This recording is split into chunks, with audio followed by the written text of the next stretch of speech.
Todo o tribunal entra em erupção quando os policiais percebem que a mulher negra, que eles incriminaram, trabalha para a CIA. Isso é um completo absurdo. As palavras ecoaram pela sala do tribunal, mas Ebony Slater não hesitou. Ela ficou sentada, com as mãos algemadas, acusada de um crime que não cometeu. As evidências eram irrefutáveis. As testemunhas, os policiais, com depoimentos irrefutáveis. E o veredicto estava praticamente decidido antes mesmo de ela entrar.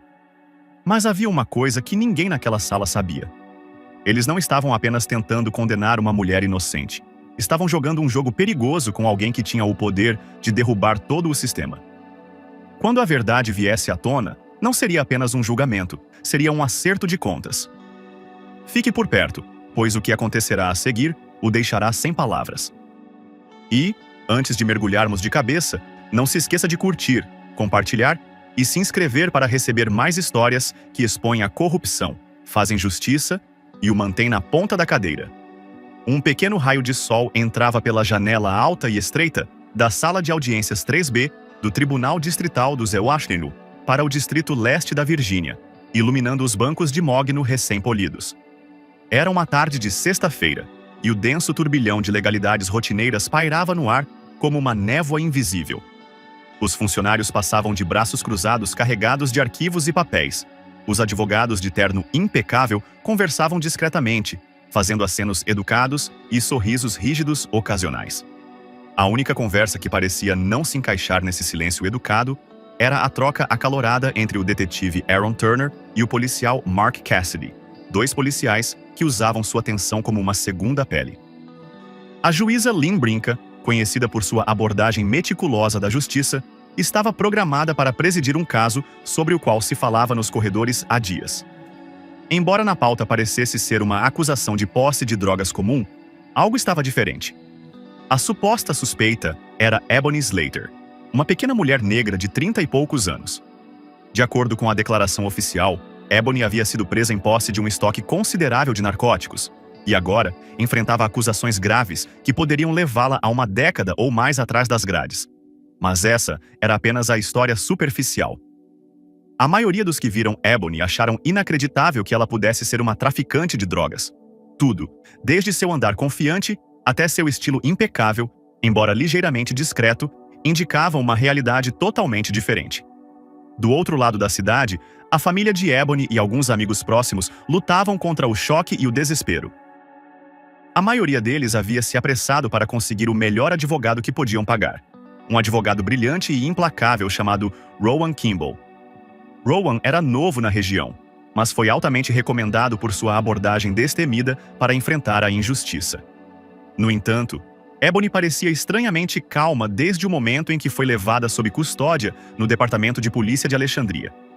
Mais estranho ainda é que ninguém havia conseguido decifrar completamente seu histórico pessoal. Uma verificação minuciosa de seus registros revelou apenas dados limpos, sem antecedentes criminais, referências brilhantes de empregadores anteriores, um histórico estável de aluguéis e uma série de curtos períodos de trabalho voluntário que variavam de centros comunitários a programas de alfabetização de adultos.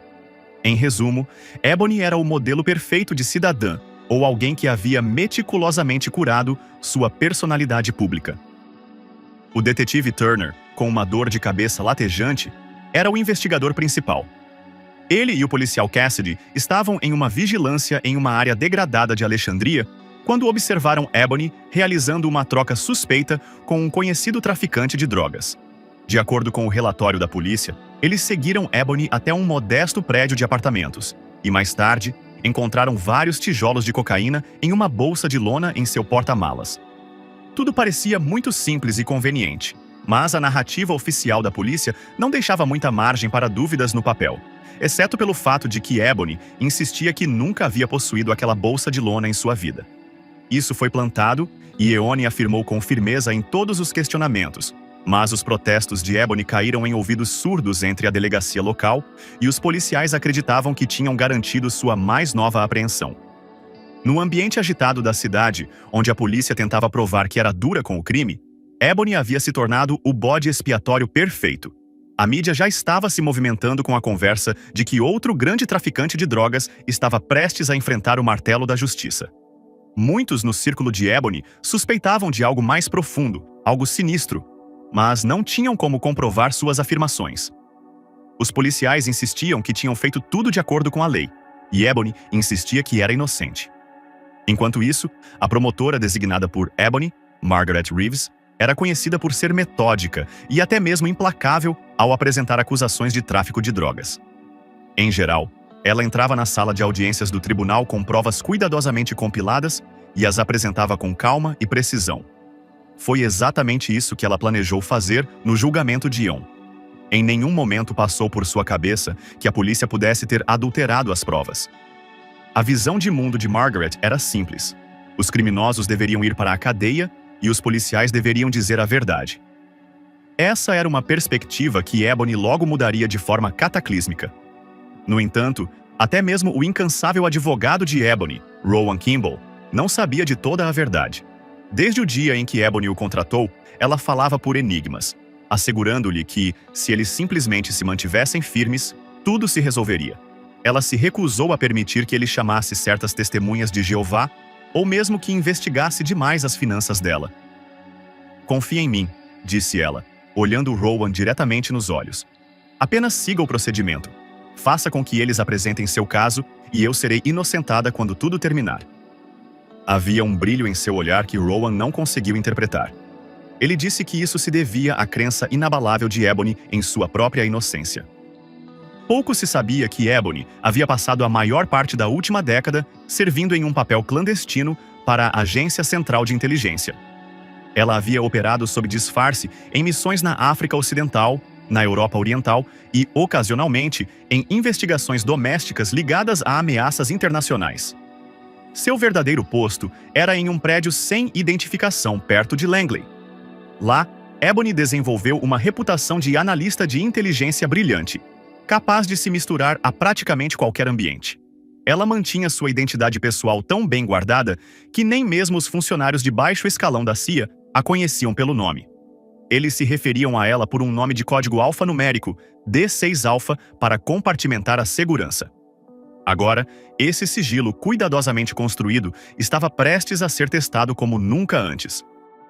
A polícia local, em sua pressa de fazer uma apreensão de drogas, havia se envolvido involuntariamente com uma mulher que tinha os recursos para desmantelar redes criminosas inteiras, e, por sua vez, Eban estava presa em um cabo de guerra moral.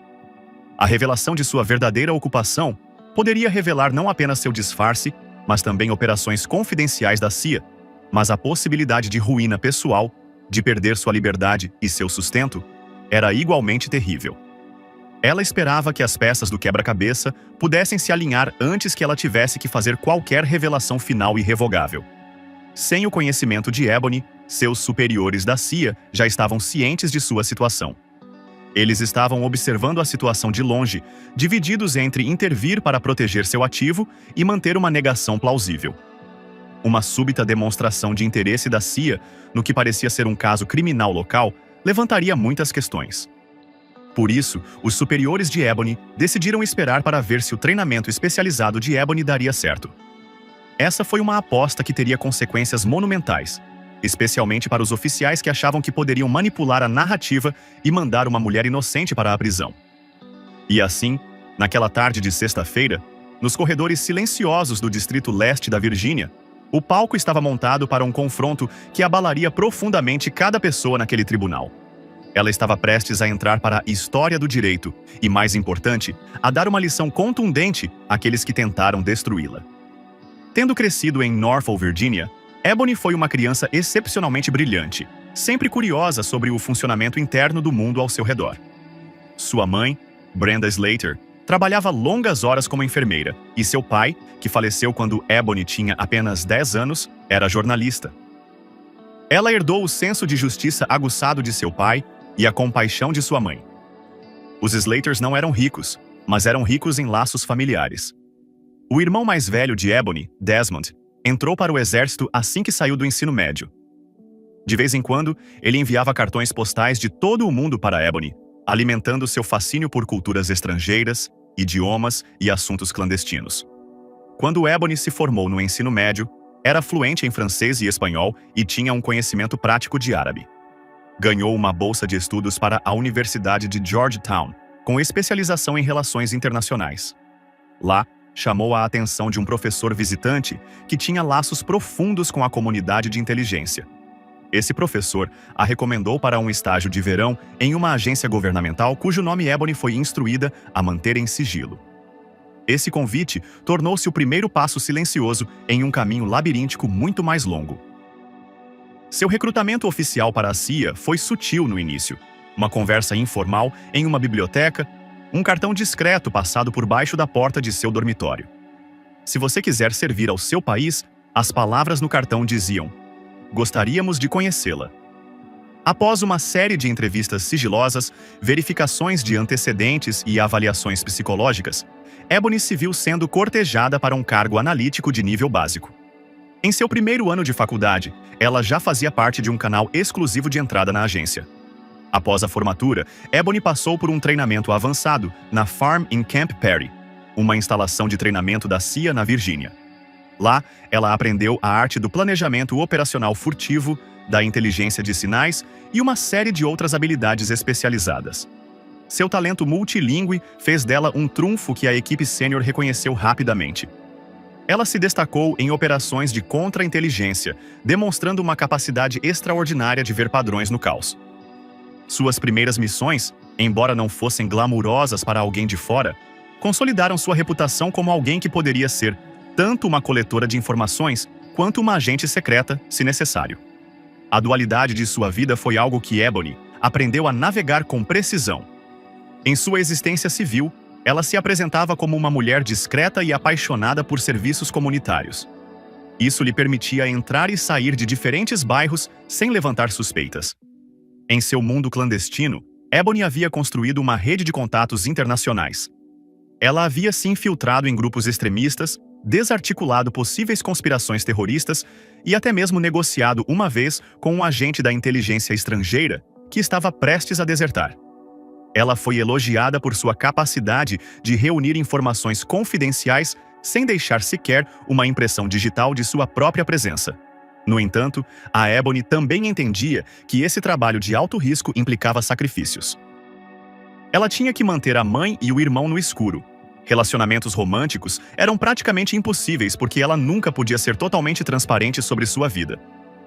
O endereço de sua casa mudava com frequência, conforme as atribuições, mas ela continuava a trabalhar motivada pela crença no bem maior. O pai de Ebony sempre lhe incutiu o princípio de que enfrentar a justiça era um dever sagrado. Mal sabia ela que logo defenderia a sua própria justiça no improvável campo de batalha de um tribunal. Quando Ebony sentiu pela primeira vez que estava sendo perseguida pelo policial Cassidy, semanas antes de ser presa, ela inicialmente pensou que se tratava da cautela nervosa que acompanha uma vida múltipla. Ela tinha acabado de voltar de uma curta missão na África Ocidental, investigando uma suposta célula extremista que tinha ligações com uma cadeia de contrabando de drogas que operava nos Estados Unidos. Embora Ebony não estivesse diretamente envolvida na prisão de traficantes locais, ela estava ciente de que a inteligência de sua última missão indicava uma infiltração mais profunda nas forças policiais americanas por facções corruptas, mas nunca imaginou que isso viria a se chocar com sua rotina diária de forma tão pessoal. Certa noite, Ebony notou Cassidy estacionado em um carro de polícia sem identificação na esquina de seu quarteirão. Dias depois, ela o viu novamente em seu supermercado, dessa vez demonstrando interesse nos produtos. Ela pensou que talvez a polícia local estivesse fazendo alguma investigação de grande alcance. Foi então que aconteceu a chamada troca suspeita naquela parte degradada de Alexandria.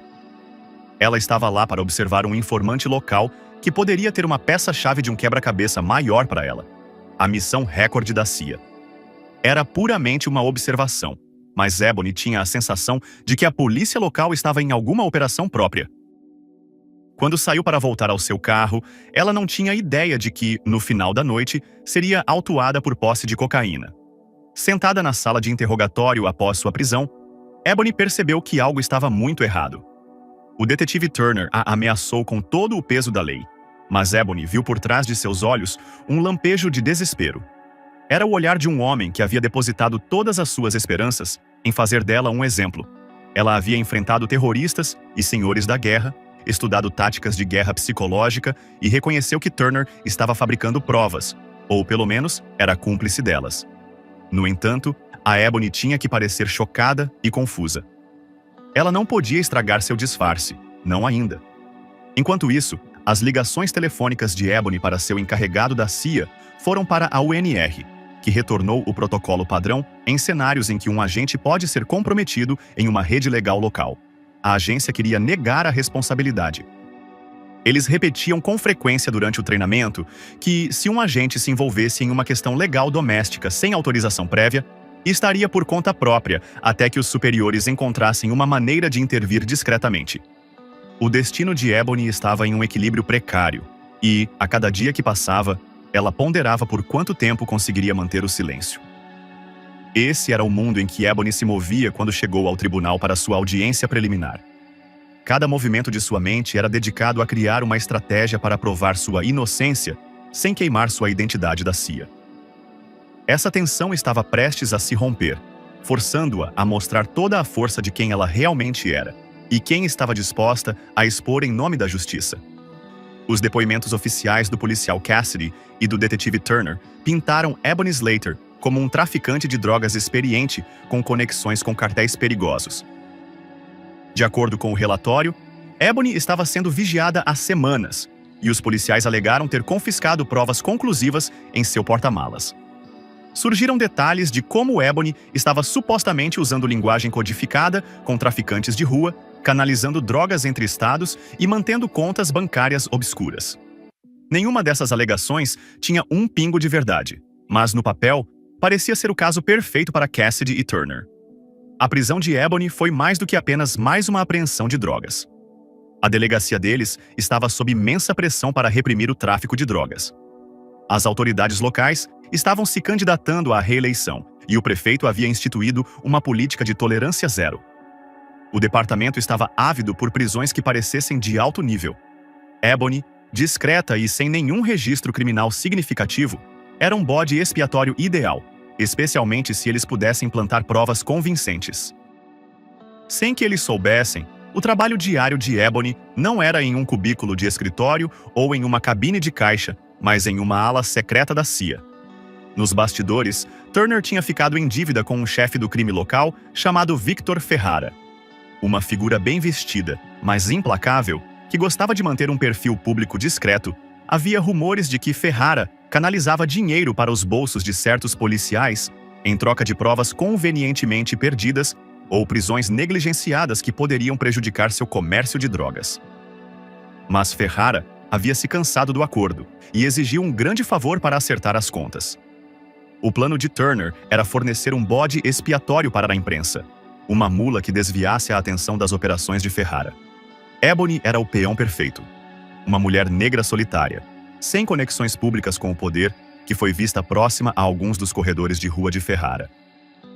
Turner não tinha a menor ideia de que a presença de Ebony ali fazia parte de uma observação secreta da CIA, e não de um encontro criminoso. As coisas pioraram quando Ebony foi presa, e sua história parecia à prova de balas.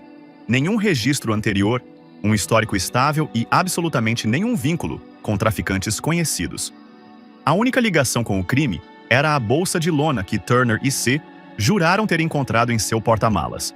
Desesperados para fazer com que as acusações se mantivessem, eles dobraram a fabricação de relatórios adicionais, forjando depoimentos de testemunhas e enterrando qualquer evidência contraditória. Até mesmo os testes de laboratório eram suspeitos. Os supostos tijolos de cocaína que Ebony tinha em seu porta-malas eram de fato cocaína, mas Ebony sabia que eles não estavam lá antes. Ela não tinha motivo para armazená-los, mas Turner era astuto o suficiente para criar um rastro de papel que parecia legítimo para os superiores que raramente questionavam seus próprios policiais. Os policiais Cassidy e Turner tinham toda a intenção de levar isso até o fim, mas à medida que a data do julgamento se aproximava, cada um deles se via atormentado por nervosismo. Turner, em especial, sentiu uma pontada de dúvida. A calma inabalável de Ebony o incomodava. Em algum nível, ele percebeu que a reação dela não era normal para alguém que enfrentaria décadas de prisão. A maioria das pessoas inocentes ficaria frenética, indignada, talvez até chorando. Ebony estava fria como pedra e confiante. Ela estava fazendo ligações telefônicas para um empregador cuja identidade ela se recusava a revelar, deixando Cassidy se perguntando se eles não teriam exagerado. Mesmo assim, eles continuaram a pressionar. Se Ébano revelasse algo potencialmente prejudicial, eles descobririam uma maneira de desacreditá-la. Era assim que funcionava para eles. Já haviam feito isso antes em casos menores e menos complicados, mas nunca com acusações tão grandes. Enquanto os policiais faziam sua narrativa fabricada, Rowan Kimball preparava a defesa de Ebony. Apesar da relutância de Ebony em revelar detalhes, Rowan começou a descobrir inconsistências no trabalho da polícia.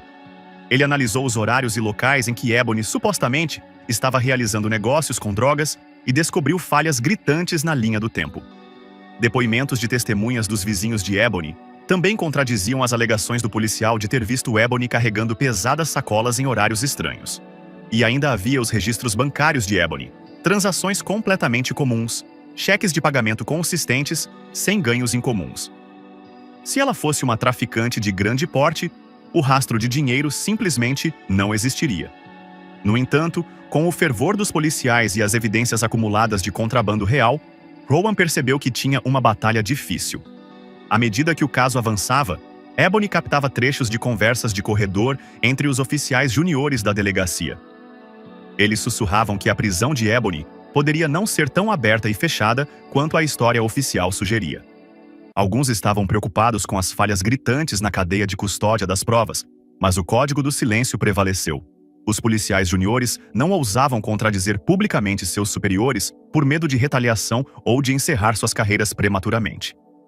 Mas pequenas sementes de dúvida foram plantadas, do tipo que muitas vezes germinam em uma exoneração de última hora ou em um colapso dramático em um tribunal aberto. A verdade sobre sua carreira era algo que ela havia guardado cuidadosamente durante anos. Agora, ironicamente, essa mesma verdade poderia ser sua tábua de salvação. Ela preferia se exonerar sem revelar seu status na CIA. Mas se isso fosse impossível, Ebony Slater faria o que sempre foi treinada para fazer: proteger sua própria sobrevivência e, no processo, desmantelar as ilusões que seus inimigos haviam construído com tanta confiança. Uma semana antes do julgamento, Ebony sentou-se com Rowan em uma sala de conferências apertada no subsolo do tribunal. Pilhas de provas estavam espalhadas sobre a mesa. Fotos de vigilância granuladas, registros de transmissões de rádio da polícia, documentos da cadeia de custódia dos narcóticos apreendidos. Rowan vasculhou todas as linhas em busca da menor pista. Podemos argumentar na frente do juiz que a polícia exagerou ao revistar o seu porta-malas sem um mandado adequado, disse Rowan, empurrando os óculos de aro fino para cima do nariz. Seus olhos estavam injetados de sangue devido às longas noites de preparação. Eles dirão que é uma causa provável, mas temos que contestar isso. Ebony assentiu com a cabeça, com o rosto neutro.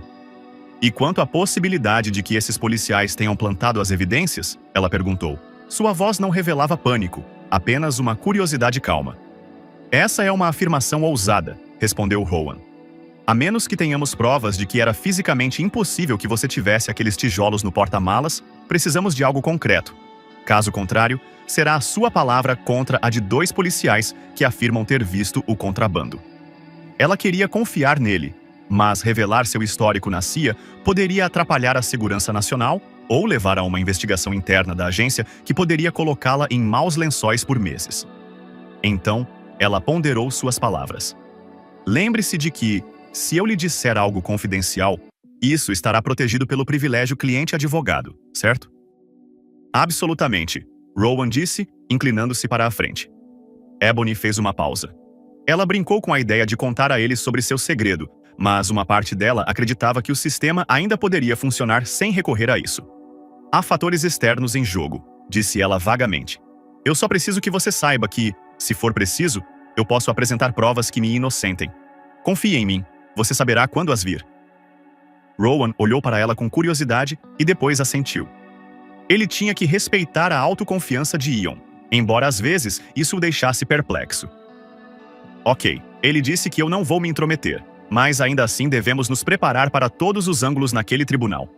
Enquanto isso, nos bastidores do Departamento de Polícia de Alexandria, a tensão se tornava palpável. O policial Cassidy estava cada vez mais paranoico.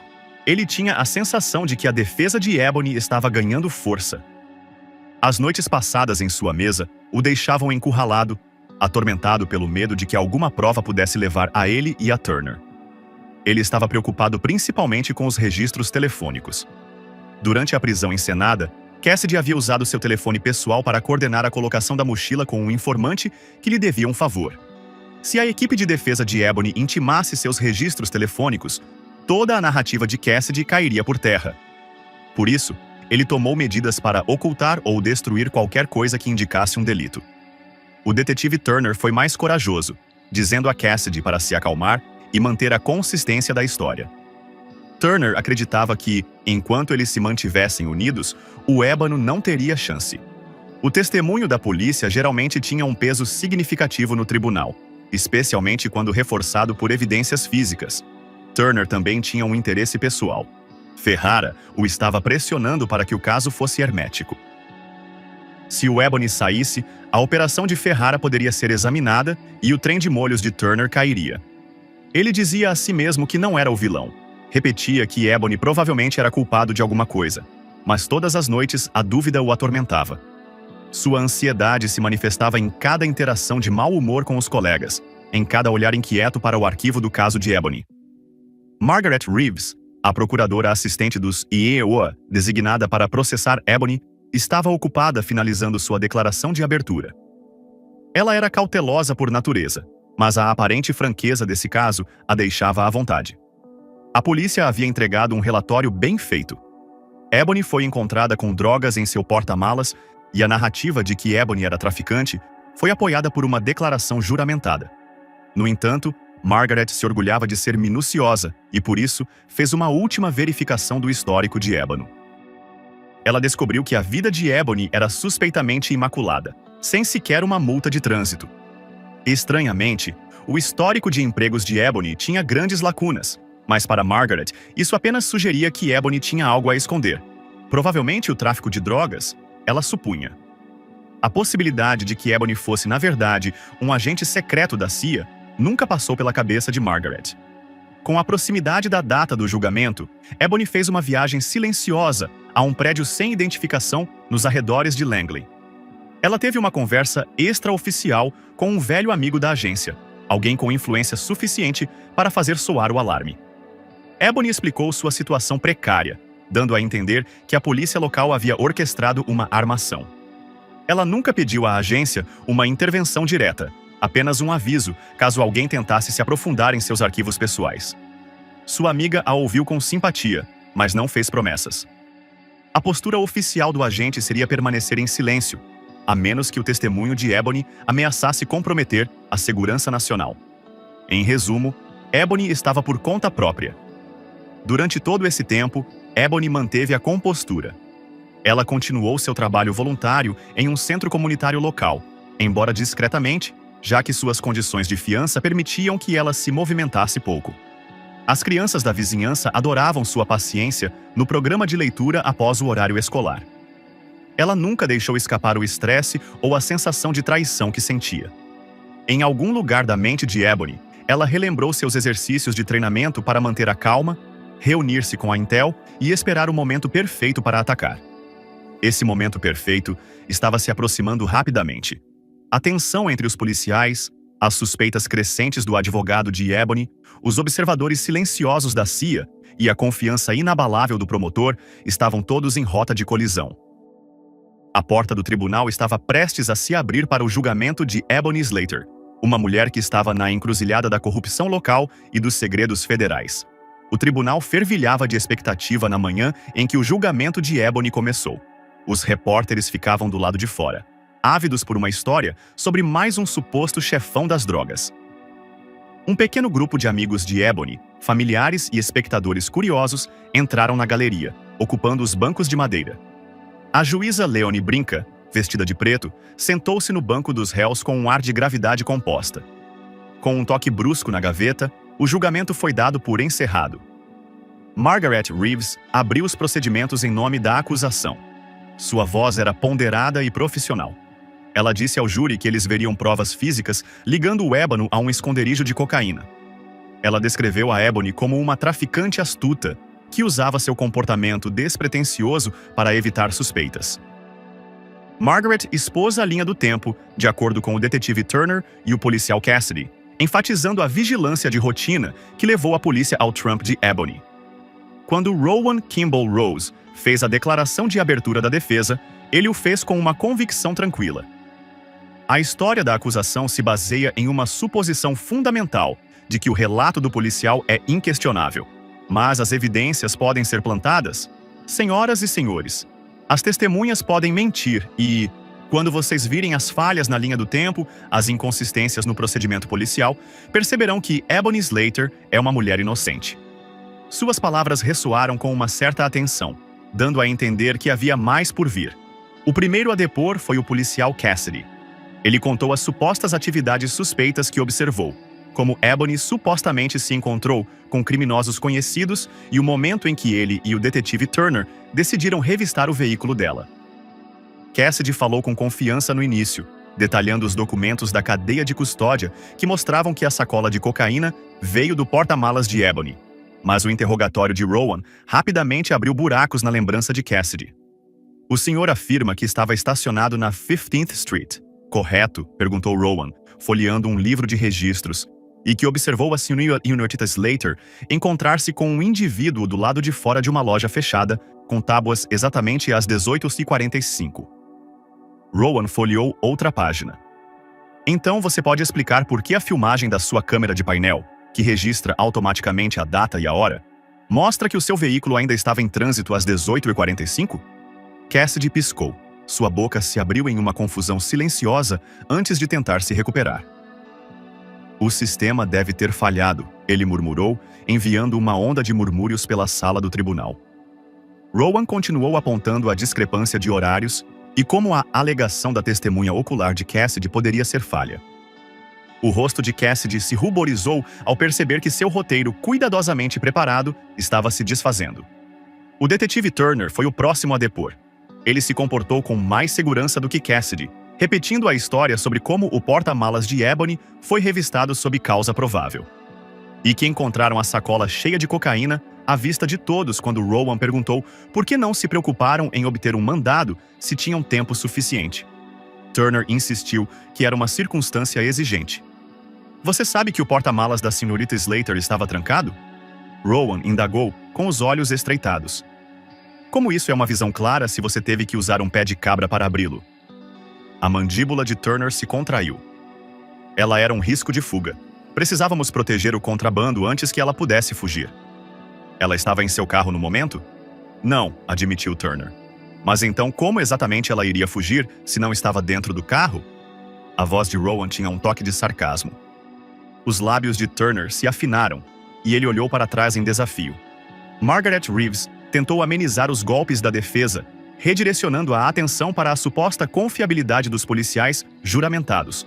Mas o júri havia testemunhado 2 rachaduras no que deveria ter sido uma história simples. Alguns jurados olharam para Ebony com ansiedade ou simpatia, como se estivessem se perguntando como ela se encaixava em tudo isso. Ebony sentou-se calmamente, fazendo anotações ocasionais. Sua expressão pouco revelava, mas por dentro ela sentia uma onda de otimismo cauteloso. Rowan estava fazendo exatamente o que precisava ser feito: desacreditar a narrativa da polícia. No entanto, Ebony sabia que desacreditar os policiais não seria suficiente. A presença de narcóticos, de fato, a cadeia de custódia documentada e os resultados oficiais do laboratório ainda eram grandes. Sem uma explicação alternativa de como aquelas drogas foram parar em seu porta-malas, o júri ainda poderia condená-la. Durante todo o dia, Ebony viu Turner olhando para ela do outro lado da sala. Havia um lampejo de algo semelhante ao medo em seus olhos, mascarado pela raiva. Ela também notou Ferrara na galeria, usando um terno sob medida e um sorriso presunçoso, como se fosse uma exposição pessoal. Ebony o reconheceu de suas visões clandestinas das redes criminosas locais. Agora ela percebia o motivo mais profundo por trás de sua armação: manter o nome de Ferrara longe dos olhos do público. Quando o primeiro dia terminou, o juiz Brinca suspendeu o julgamento. Os repórteres se esforçaram para obter informações, mas Ebony e Rowan escaparam por uma saída lateral, ignorando a enxurrada de flashes das câmeras. A mãe de Ebony lhe deu um abraço demorado, com os olhos cheios de preocupação. "Não se preocupe, mamãe", sussurrou Ebony. Isso tudo vai acabar logo. E em seu coração, Ebony sentiu as engrenagens do destino girando. Ela se perguntava por quanto tempo mais poderia permanecer em silêncio sobre seus vínculos com a CIA. Porque se o dia seguinte não fosse bom, Ebony poderia ter que revelar toda a verdade em um tribunal aberto, e ela sabia que isso faria com que o julgamento fosse por água abaixo. Na manhã seguinte, a atmosfera na sala do tribunal estava repleta de tensão. Os espectadores se aglomeravam nos bancos, sentindo que o caso estava chegando a um ponto crítico. O júri se apresentou e o juiz Brinca não perdeu tempo e instruiu Margaret Reeves a chamar sua primeira testemunha-chave do dia, uma analista forense que havia testado a cocaína encontrada no porta-malas de Ebony. A analista, Dra. Stephanie Cho, confirmou que os narcóticos eram cocaína de alta pureza com um valor de mercado de dezenas de milhares de dólares. No interrogatório, Rowan estabeleceu que a Dra. Cho não tinha ideia de como ou quando as drogas chegaram ao porta-malas de Ebony. Ela apenas verificou qual era a substância. Foi um testemunho neutro e factual que mais uma vez ressaltou as evidências físicas condenatórias.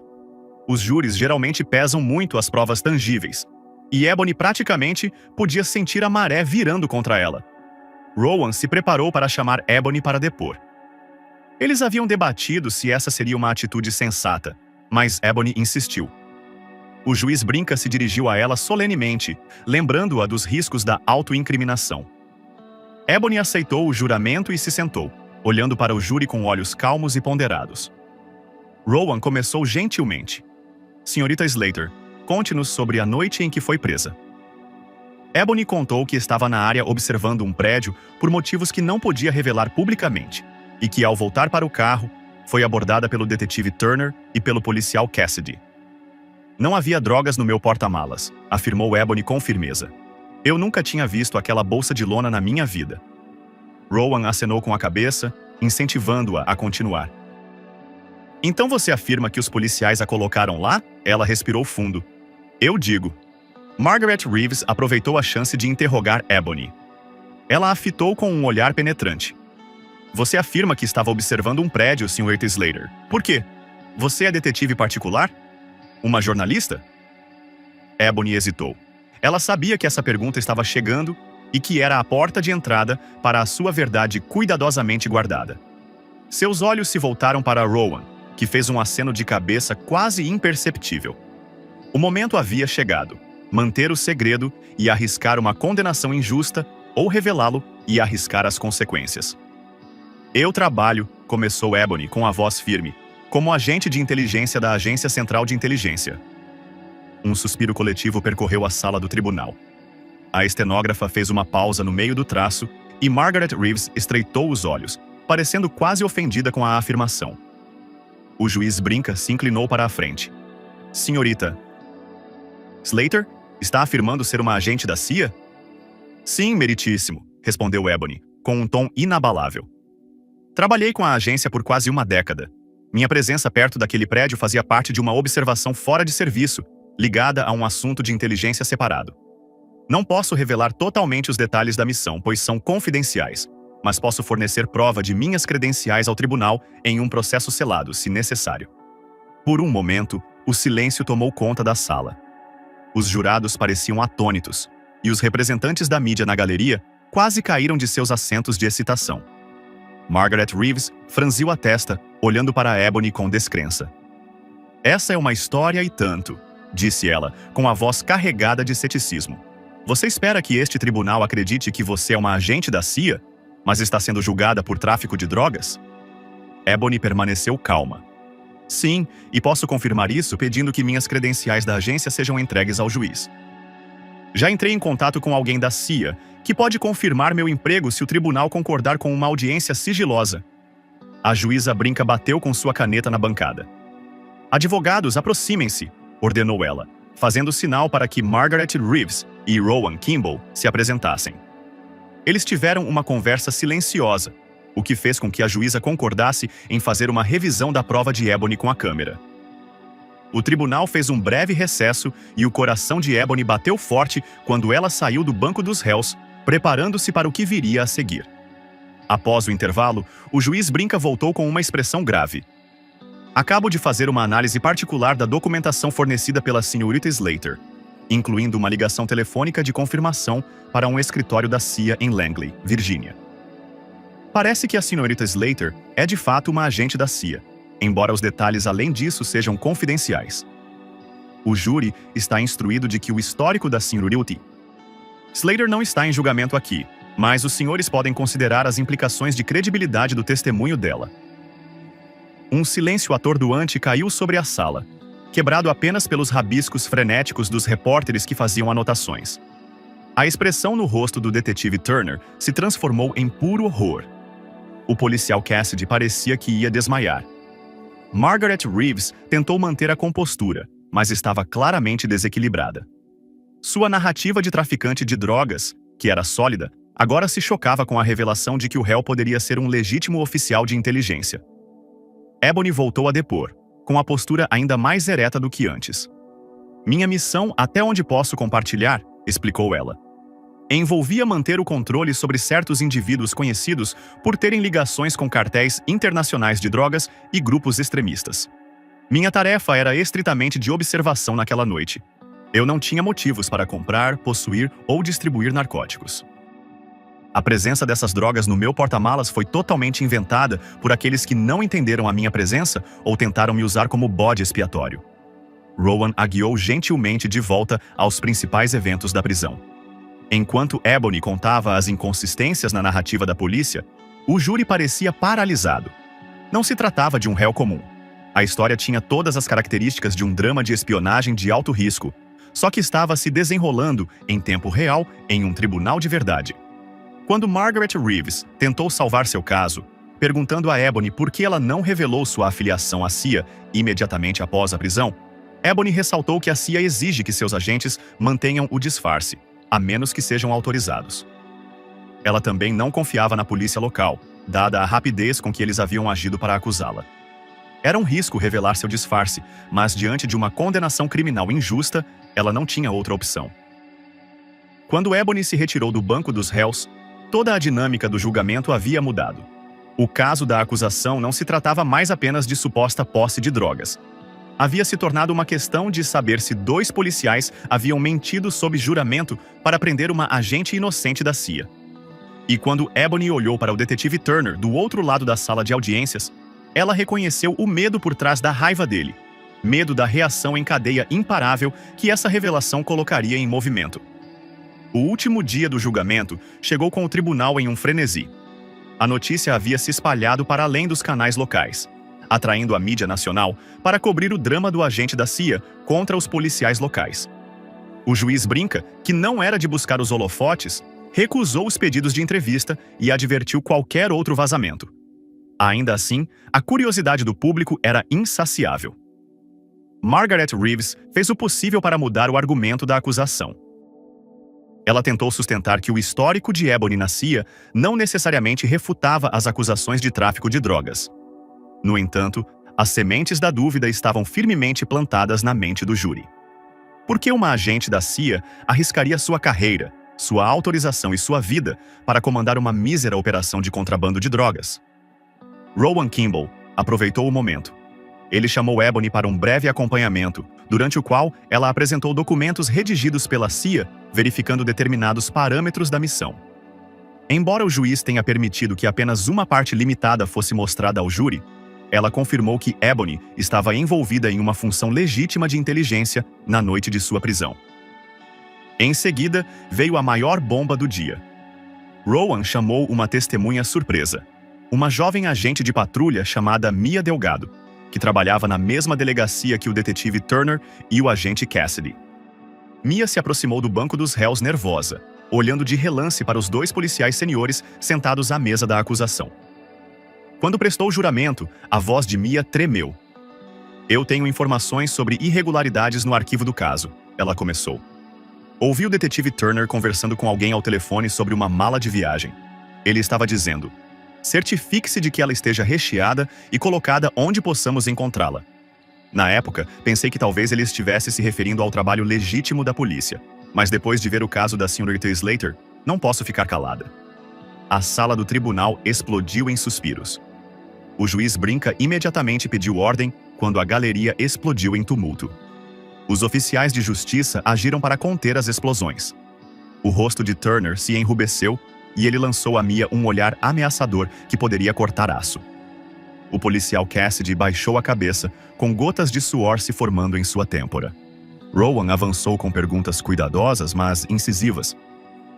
Oficial Delgado, você está sugerindo que o detetive Turner providenciou para que drogas fossem colocadas no porta-malas da senhorita Slater? Mia assentiu com a cabeça, engolindo com dificuldade. Sim, é o que acredito que tenha acontecido com base no que ouvi. Também verifiquei algumas entradas de registro. Faltavam registros de data e hora, e havia discrepâncias nos formulários da cadeia de custódia. O detetive Turner me disse para cuidar da minha vida quando perguntei sobre isso. O silêncio na galeria foi ensurdecedor. Os espectadores olhavam fixamente para Turner, cuja expressão havia se transformado em fúria. Margaret Reeves parecia horrorizada, olhando entre Turner e Cassidy, talvez percebendo que havia recebido um caso fraudulento. Rowan então apresentou como prova um conjunto de registros telefônicos que ele havia obtido por meio de uma intimação de última hora. Eles mostravam ligações suspeitas entre Turner, Cassidy e um conhecido associado de Victor Ferrara. Os registros de data e hora coincidiam exatamente com a janela de tempo da prisão de Ebony. Ondas de choque reverberaram pela sala do tribunal. Uma colagem de corrupção estava se materializando diante dos olhos de todos, desde a influência de Ferrara sobre Turner até o bode expiatório de Ebony. Margaret Reeves se levantou com a voz baixa. Meritíssimo, à luz desses novos depoimentos e provas, solicito um recesso. A acusação precisa reavaliar sua posição. A juíza Brinca assentiu gravemente com a cabeça, mas sua frustração era clara. Faremos um breve recesso, disse ela. Ambos os advogados devem se reunir em minha sala imediatamente. Os repórteres se esforçaram para ligar para seus editores ou para fazer atualizações ao vivo, enquanto Ebony saía em silêncio com Rowan. Do lado de fora, no corredor, a família de Ebony a envolveu em abraços. O telefone de Rowan tocava quase incessantemente, presumivelmente de veículos de mídia ávidos por declarações. Ebony, física e emocionalmente exausta, afundou em um banco de madeira. Pela primeira vez em semanas, ela permitiu que uma pequena centelha de alívio florescesse em seu interior. Depois de quase uma hora, o juiz voltou a reunir o tribunal. Margaret Reeves se levantou com uma postura rígida. Meritíssimo. A acusação pede para retirar todas as acusações contra a senhorita Slater, à luz das novas provas descobertas. Acreditamos que continuar seria um erro judiciário. Uma conversa estrondosa começou. A juíza Brinca bateu seu martelo. Ordem. Senhorita Slater, está livre para ir. Este tribunal permanecerá em sessão para tratar de assuntos auxiliares relacionados à conduta do detetive Turner e do policial Cassidy. Oficiais de justiça, por favor, detenham o detetive Turner e o policial Cassidy para interrogatório imediato. A sessão está encerrada. A mudança abrupta na energia da sala foi avassaladora. Os apoiadores de Ebony começaram a aplaudir. As câmeras piscaram, capturando o rosto atônito de Turner quando os policiais, seus próprios colegas, o algemaram. Cassidy parecia à beira das lágrimas quando foi algemado da mesma forma. As altas paredes da sala de audiências pareciam vibrar com a intensidade do drama que se desenrolava. Ferrara, que estava assistindo de costas, escapou por uma porta lateral com o rosto contorcido de raiva e preocupação, bem ciente de que seu próprio nome logo viria à tona em investigações posteriores. Ebony permaneceu de pé, com os ombros trêmulos em uma mistura de alívio e fúria persistente. Ela viu Mia Delgado enxugando as lágrimas, com o fardo de seu testemunho arriscado ainda pesado. Rowan colocou uma mão reconfortante no ombro de Ebony e sussurrou. Acabou. Mas Ebony sabia que não estava totalmente acabado. Seus superiores da CIA teriam perguntas a fazer.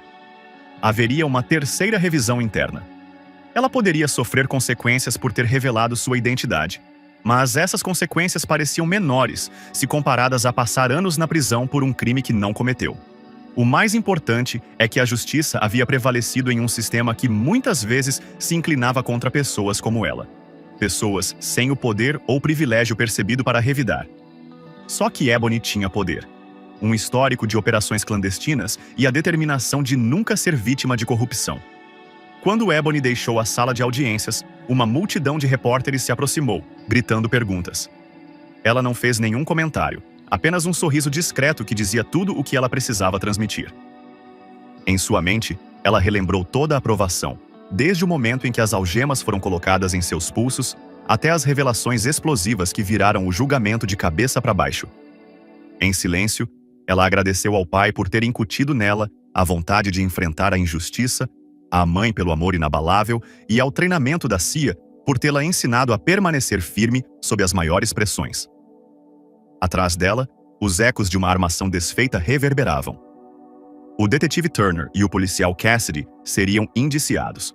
Suas reputações estavam arruinadas, seus delitos expostos. O ciclo kármico havia se completado, e o nome de Ebony foi limpo pela mesma instituição que quase a condenou. O pátio do tribunal foi inundado por flashes e microfones, capturando a saída silenciosa de Ebony de uma das maiores batalhas legais de sua vida, e o início de seu próximo capítulo. Livre e justificada. Nas semanas que se seguiram à dramática conclusão do julgamento de Ebony Slater, uma onda de repercussões se espalhou pelo Departamento de Polícia de Alexandria e além. A indignação do público aumentou ao saber que os homens encarregados de defender a justiça haviam orquestrado uma armação hedionda. A capitã Maria Solano, chefe da delegacia, enfrentou intenso escrutínio por sua falta de supervisão. As coletivas de imprensa foram repletas de perguntas sobre como tal corrupção havia passado pela cadeia de comando. O detetive Turner e o policial Cassidy logo se viram em um papel inverso, réus em um julgamento criminal. Eles enfrentaram acusações de adulteração de provas, obstrução da justiça e conspiração. Quando pressionado a dar uma declaração, Turner fez uma careta para as câmeras, oferecendo uma vaga alegação de ter sido pressionado por forças poderosas, uma possível referência ao envolvimento de Ferrara. Cassidy, visivelmente trêmulo sob o olhar severo da condenação pública, tentou negociar um acordo de confissão em troca de testemunhar contra Turner e Ferrara. Enquanto isso, Ebony Slater tornou-se uma espécie de lenda local. Embora ela tenha se mantido discreta, a notícia de que uma agente da CIA havia sido incriminada por policiais corruptos capturou a imaginação do público. Os líderes comunitários elogiaram sua coragem. Os grupos de direitos civis invocaram seu caso como um chamado de clarim para a reforma sistêmica. Ebony respondeu em seu estilo calmo característico: "Sou apenas grata pela verdade ter vindo à tona." A portas fechadas, Ebony se reuniu com seus superiores da CIA para uma reunião de esclarecimento. Ela explicou como havia sido pega em uma rede da polícia local, enquanto fazia uma observação fora de serviço relacionada a uma investigação internacional em andamento. A agência reconheceu que Ebony não tinha outra escolha a não ser revelar seu disfarce para se proteger da prisão. Alguns desaprovaram a violação, mas o histórico de Ebony dizia muito. Embora ela tivesse que passar por revisões de segurança adicionais e possivelmente mudar para uma função operacional diferente, Ebony não foi destituída de seu cargo. Sua experiência única foi considerada inestimável por alguns superiores que admiravam sua resiliência. Oficialmente, a agência manteve o nome de Ebony fora dos comunicados à imprensa, citando assuntos confidenciais de inteligência. Quanto a Victor Ferrara, o chefão local que orquestrou o bode expiatório de Ebony, o desenrolar do julgamento expôs suas relações com Turner. Registros bancários e registros telefônicos o ligaram a várias instâncias de suborno e distribuição de drogas. Diante de um caso de ferro, Ferrara tentou fugir do país. Não foi muito longe. Agentes federais o alcançaram em uma pista de pouso particular nos arredores da cidade. Ele também enfrentaria um longo julgamento em que o nome de Ebony apareceria novamente, mas dessa vez como parte do pano de fundo de uma acusação federal mais ampla. O corajoso testemunho da policial Mia Delgado a transformou em uma pária do departamento por algum tempo. Colegas policiais que antes eram cordiais a tratavam com distanciamento, enquanto outros secretamente admiravam sua coragem. Apesar da resistência do departamento, a comunidade via Mia como uma heroína que se recusava a deixar o distintivo ser manchado por criminosos de uniforme. Por fim, o Departamento de Assuntos Internos iniciou uma investigação minuciosa na delegacia, o que levou a várias demissões, rebaixamentos e uma ênfase renovada no treinamento de ética. Para Ebony, a vida se estabeleceu em um ritmo novo e cauteloso. Ela continuou trabalhando como voluntária no centro comunitário, embora muitos a reconhecessem agora. Alguns pais hesitaram, sem saber se ter uma agente da CIA perto de seus filhos era reconfortante ou intimidador. Ebony lidou com essas delicadas recalibrações sociais com sua graça habitual, optando por se concentrar nas crianças que precisavam dela. Quando lhe perguntaram sobre seu trabalho na CIA, ela sorriu educadamente e respondeu: "Estou aqui apenas para ajudar nos programas de leitura." Sua família, especialmente sua mãe Brenda, sentiu uma mistura de alívio e raiva residual. "Aqueles policiais poderiam ter tirado você de nós." Brenda chorou uma noite na mesa de jantar. Ebony abraçou sua mãe com força. "Eles não levaram", assegurou ela. "Nós nos mantivemos firmes." Desmond, seu irmão veterano do exército, voou de seu posto no exterior só para ver Ebony. Eles compartilhavam um vínculo de irmãos forjado pelo entendimento de que, às vezes, era preciso lutar pelo que era certo, independentemente das probabilidades. O advogado de Ebony, Rowan Kimball, ganhou destaque após o julgamento. Sua habilidade em lidar com o caso lhe rendeu inúmeros novos clientes, mas ele permaneceu firme, sempre citando a história de Ebony como um testemunho da importância do devido processo legal, especialmente para aqueles que podem ser alvo de corrupção ou preconceito. Rowan também cuidou do processo civil de Ebony contra o Departamento de Polícia de Alexandria, o que resultou em um acordo considerável. Ebony doou grande parte desse valor para um fundo de defesa legal para condenações injustas e para os programas de alfabetização de crianças nos quais ela era voluntária. No final, a jornada de Ebony completou um círculo completo. Suspeita de ter sido incriminada, ela revelou sua identidade da CIA apenas para ver a justiça ser feita em um palco maior do que qualquer operação secreta que ela tenha realizado. O duro karma que os inimigos de Ebony experimentaram não se referia apenas à queda pessoal, mas ao acerto de contas mais amplo que se espalhou pelas instituições envolvidas. A corrupção foi exposta, uma mulher inocente foi justificada, e um sistema que muitas vezes falha em proteger os vulneráveis foi forçado a confrontar seus próprios cantos escuros. Uma noite, em uma varanda com vista para o rio Potomac, Ebony se permitiu um momento de reflexão. Ela se lembrou do rosto inabalável do detetive Turner quando ele aprendeu pela primeira vez, do silêncio absoluto da sala de interrogatório e do momento em que ela decidiu falar sua verdade em um tribunal aberto. Durante anos, a carreira de Ebony foi voltada para a coleta de segredos, mas naquele instante crucial, revelar seus maiores segredos a libertou. Com o vento agitando suavemente seus cabelos, Ebony Slater sorriu.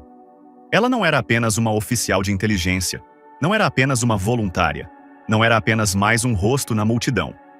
Ela era a prova viva de que a justiça, embora atrasada, poderia de fato ser feita e que, às vezes, a arma mais poderosa contra mentiras e corrupção é a coragem silenciosa de se levantar e dizer não. Não serei quebrada. E aí está, uma mulher aparentemente comum, acusada injustamente, que surpreendeu a todos ao revelar sua vida oculta na CIA. O tribunal entrou em erupção, os oficiais corruptos foram levados à justiça e um sistema que quase falhou encontrou uma maneira de se redimir.